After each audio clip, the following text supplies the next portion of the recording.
विष्णुचरणकमलेभ्यो नमः। वसुदेवसुतं देवं कंसचाणूरमर्दनं देवकी परमानन्दं कृष्णं वन्दे जगद्गुरुं। नारायणं नमस्कृत्य नरं चैव नरोत्तमं देवीं सरस्वतीं व्यासं ततो जयमुदीरयेत्। श्रीमद्भागवतम दशम स्कंद 52वां अध्याय द्वारिका गमन की लीला। श्री बलराम जी का विवाह तथा श्री कृष्ण के पास रुक्मणी जी का संदेशा लेकर ब्राह्मण को आना, ये कथा हम लोग इस अध्याय में श्रवण करेंगे। जय राधा राधा, जय राधा जय श्री राधा। जय कृष्णा कृष्णा, जय कृष्णा जय श्री कृष्णा।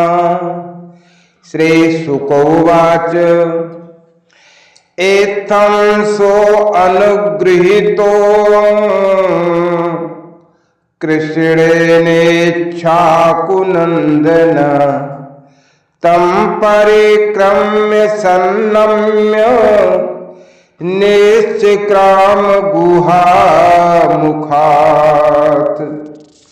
श्री सुखदेव जी कहते हैं, हे प्यारे परीक्षित, भगवान श्री कृष्ण ने इस प्रकार इच्छाकुनंदन राजा मुचकुंद पर अनुग्रह किया। अब उन्होंने भगवान की परिक्रमा की, उन्हें नमस्कार किया और उस गुफा से बाहर निकले।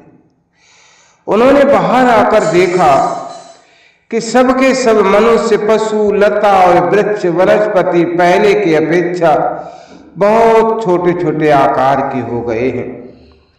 इससे यह जानकर कि कलयुग आ गया है, वे उत्तर दिशा की ओर चल दिए। तपा श्रद्धायुतो धीरो निसंगो मुक्त संशया समाधाय मनः कृष्णे प्राविशद गंधमादन। महाराज मुचकुंद तपस्या, श्रद्धा, धैर्य तथा अनासक्ति से युक्त एवं संशय संदेह से मुक्त थे। वे अपना चित्त भगवान श्री कृष्ण में लगाकर गंधमादन पर्वत पर जा पहुंचे। भगवान नरनारायण के नित्य निवास स्थान वद्रिका आश्रम में जाकर बड़े शांत भाव से गर्मी, सर्दी आदि द्वंद सहते हुए वे तपस्या के द्वारा भगवान की आराधना करने लगे। इधर भगवान श्री कृष्ण मथुरापुरी में लौट आए। अब तक काल यवन की सेना ने उसे घेर रखा था। अब उन्होंने मलेच्छों की सेना का संहार किया और उसका सारा धन छीनकर द्वारिका को चले। जिस समय भगवान श्री कृष्ण के आज्ञा अनुसार मनुष्यों और बैलों पर वह धन ले जाया जाने लगा, उसी समय मगधराज जरासंध फिर 18वीं बार 23 अक्षौणी सेना लेकर आ धमका। परीक्षित, शत्रु सेना का प्रबल वेग देखकर भगवान श्री कृष्ण और बलराम मनुष्यों की सी लीला करते हुए उसके सामने से ही बड़ी फुर्ती के साथ भाग निकले। उनके मन में तनिक भी भय न था, फिर भी मानो अत्यंत भयभीत हो गए हों। इस प्रकार का नाट्य करते हुए वो सबका सब धन वहीं छोड़कर अनेक योजनों तक वे अपने कमल दल के समान सुकोमल चरणों से ही पैदल भागते चले गए। जब महाबली मगधराज जरासंध ने देखा कि श्री कृष्ण और बलराम तो भाग रहे, तब तो हंसने लगा और अपनी रथ सेना के साथ उनका पीछा करने लगा। उसे भगवान श्री कृष्ण और बलराम जी के ऐश्वर्य प्रभाव आदि का ज्ञान न था। बहुत दूर तक दौड़ने के कारण दोनों भाई कुछ थक से गए। अब वे बहुत ऊंचे प्रवर्षण पर्वत पर चढ़ गए। उस पर्वत का प्रवर्षण नाम इसलिए पड़ा था कि वहां सदा ही मेघ वर्षा किया करते थे। परीक्षित जब जरासंध ने देखा कि वे दोनों पहाड़ में जाकर कहीं छिप गए और बहुत ढूंढने पर भी जब पता न चला, तब उसने ईंधन से भरे हुए उस प्रवर्षण पर्वत के चारों ओर आग लगवा कर उसे जला दिया। जब भगवान ने देखा कि पर्वत के छोर जलने लगे हैं, तब दोनों भाई जरासंध की सेना के घेरे को लांघते हुए बड़े वेग से उस 11 योजन अर्थात 44 कोस ऊंचे पर्वत से एकदम नीचे धरती पर कूद आए। राजन, उन्हें जरासंध ने अथवा उनके किसी सैनिक ने देखा नहीं और वे दोनों भाई वहां से चलकर फिर अपनी समुद्र से घिरी हुई द्वारिकापुरी में चले आए। जरासंध ने झूठ मूठ ऐसा मान लिया कि श्री कृष्ण और बलराम तो जल गए और फिर वो अपनी बहुत बड़ी सेना लौटाकर मगध देश को चला गया। ये बात मैं तुमसे पहले ही अर्थात 9वें स्कंद में कह चुका हूं कि अनार्त देश के राजा श्रीमान रेवत जी ने अपनी रेवती नाम की कन्या ब्रह्मा जी की प्रेरणा से बलराम जी के साथ ब्याह दी। भगवान अपि गोविंद उपय में कुरुद वह वैदर भीम भीष्मक सुतान श्रियो मात्राम स्वयंवरे। परीक्षित, भगवान श्री कृष्ण भी स्वयंवर में आए हुए शिशुपाल और उसके पक्षपाती साल बाद नरपतियों को बलपूर्वक हराकर सबके देखते देखते जैसे गरुड़ ने सुधा का हरण किया था, वैसे ही विदर्भ देश की राजकुमारी रुक्मणी को हर लाए और उनसे विवाह कर लिया। रुक्मणी जी राजा भीष्मक की कन्या और स्वयं भगवती लक्ष्मी जी का अवतार थी। राजा परीक्षित ने पूछा, भगवान भीष्मक सुताम रुक्मणीम रुचिराननाम राक्षसेन विधानेन उपयेमैत श्रुतम्। भगवान, हमने सुना है कि भगवान श्री कृष्ण ने भीष्मक नंदिनी परम सुंदरी रुक्मणी देवी को बलपूर्वक हरण करके राक्षस विधि से उनके साथ विवाह किया था। महाराज, अब मैं ये सुनना चाहता हूं कि परम तेजस्वी भगवान श्री कृष्ण ने जरासंध, साल आदि नरपतियों को जीत कर किस प्रकार रुक्मणी का हरण किया। ब्रह्म ऋषि, भगवान श्री कृष्ण की लीलाओं के संबंध में क्या कहना है। वे स्वयं तो पवित्र हैं ही और सारे जगत के मल को धो बहाकर उसे भी पवित्र करने देने वाली कथाएं हैं उनकी। उनमें ऐसी लोकोत्तर माधुरी है कि जिसे दिन रात सेवन करते रहने पर भी नित्य नया नया रस मिलता रहता है। भला ऐसा कौन रसिक होगा, कौन मर्मज्ञ होगा जो उन्हें सुनकर तृप्त होना चाहेगा, जो उन्हें सुनकर तृप्त न हो जाए। सुखदेव जी कहते हैं, परीक्षित, महाराज भीष्मक विदर्भ देश के अधिपति थे। उनके 5 पुत्र थे और एक सुंदरी कन्या थी। सबसे बड़े पुत्र का नाम था रुक्मी और 4 उनसे छोटे थे जिनका नाम था क्रमशः रुक्मरथ, रुक्मबाहु, रुक्मकेश और रुक्ममाली। इनकी बहन थी सती रुक्मणी। जब उसने भगवान श्री कृष्ण के सौंदर्य, पराक्रम, गुण और वैभव की प्रशंसा सुनी जो उसके महल में आने वाले अतिथि प्रायः गाया ही करते थे, तब उसने यही निश्चय किया कि भगवान श्री कृष्ण ही मेरे अनुरूप पति हैं। भगवान श्री कृष्ण भी समझते थे कि रुक्मणी में बड़े सुंदर सुंदर लक्षण हैं। वो परम बुद्धिमती हैं, उदारता, सौंदर्यशील स्वभाव और गुणों में भी अद्वितीय हैं। इसलिए रुक्मणी ही मेरे अनुरूप पत्नी है। अतः भगवान ने रुक्मणी जी से विवाह करने का निश्चय कर लिया।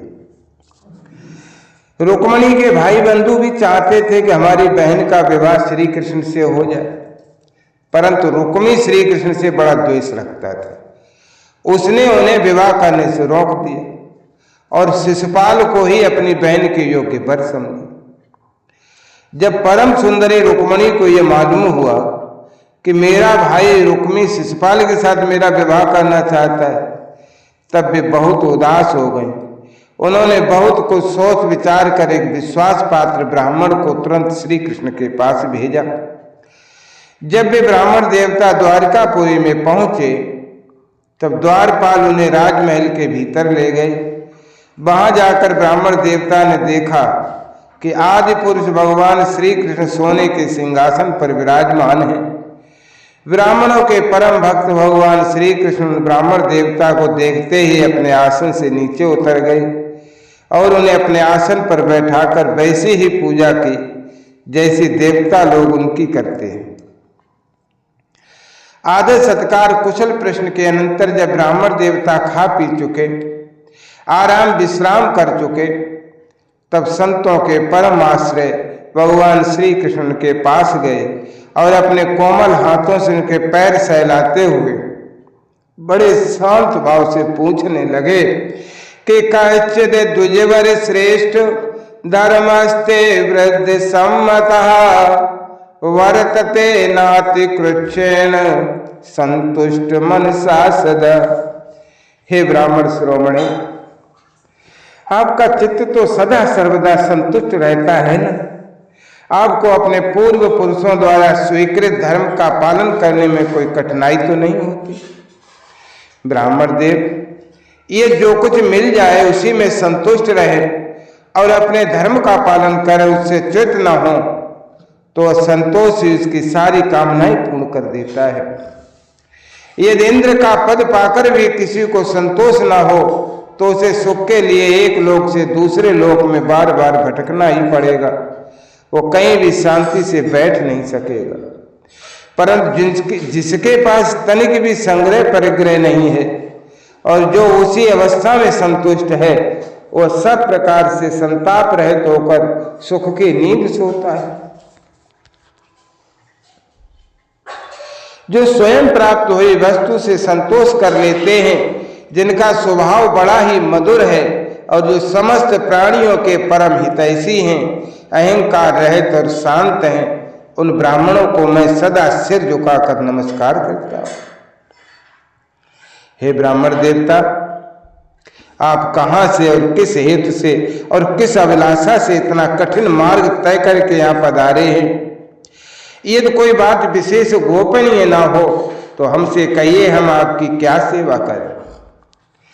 परीक्षित लीला से ही मनुष्य रूप धारण करने वाले भगवान श्री कृष्ण ने जब इस प्रकार ब्राह्मण देवता से पूछा, तब उन्होंने सारी बात कह सुनाई। इसके बाद वे भगवान से रुक्मणी जी का संदेश कहने लगे। रुक्मणी जी कहने लगी कि हे त्रिभुवन सुंदर, आपके गुणों को जो सुनने वालों के कानों के रास्ते हृदय में प्रवेश करके एक एक अंग के ताप जन्म जन्म की जलन बुझा देते हैं, तथा अपने रूप सौंदर्य को जो नेत्र वाले जीवों के नेत्रों के लिए धर्म अर्थ और काम मोक्ष चारों पुरुषार्थों के फल एवं स्वार्थ परमार्थ सब कुछ हैं, श्रवण करके प्यारे अच्युत मेरा चित्त लज्जा शर्म सब कुछ छोड़कर आप में ही प्रवेश कर रहा है।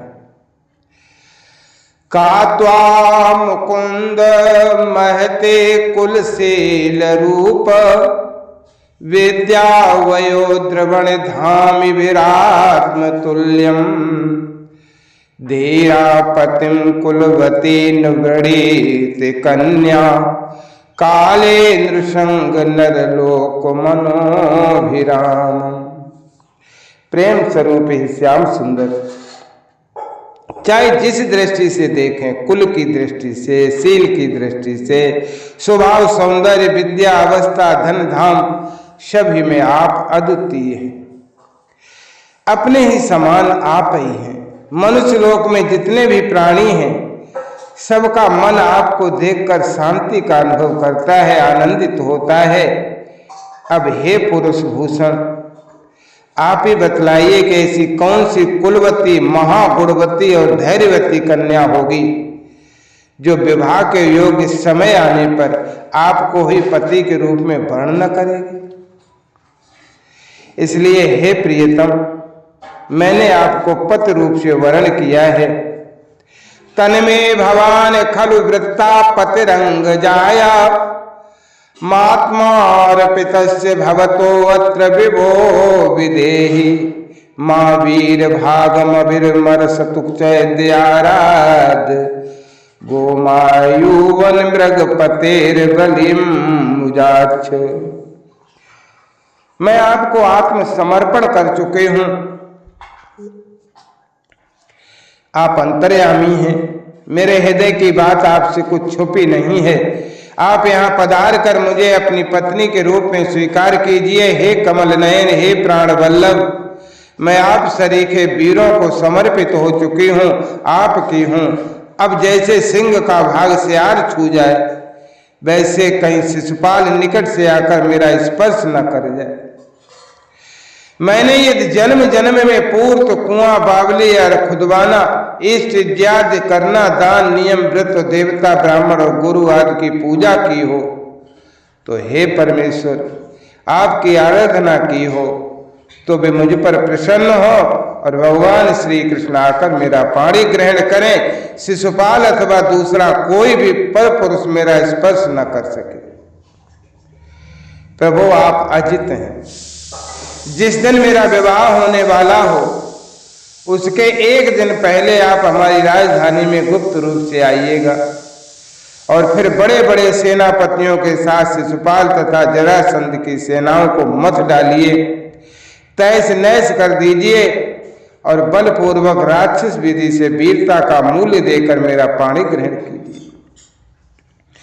यदि आप ये सोचते हो कि तुम तो अंतःपुर में भीतर के जनाने महलों में पहरे के अंदर रहती हो, तुम्हारे भाई बंधुओं को मारे बिना मैं तुम्हें कैसे ले जा सकता हूं, तो इसका उपाय मैं आपको बतलाई देती हूँ। हमारे कुल का एक ऐसा नियम है कि विवाह के ठीक एक दिन पहले कुल देवी का दर्शन करने के लिए एक बहुत बड़ी यात्रा होती है, जुलूस निकलता है, जिसमें विवाही जाने वाली कन्या को, दुल्हन को नगर के बाहर गिरिजा देवी के मंदिर में जाना पड़ता है। सो हे कमल नयन, उमापति भगवान शंकर के समान बड़े बड़े महापुरुष भी आत्म शुद्धि के लिए आपके चरण कमलों की धूल से स्नान करना चाहते हैं। यदि मैं आपका वह प्रसाद, आपकी वह चरण धूल नहीं प्राप्त कर सके, तो व्रत द्वारा शरीर को सुखाकर प्राण छोड़ दूंगी, चाहे उसके लिए सैकड़ों जन्म क्यों न लेने पड़े।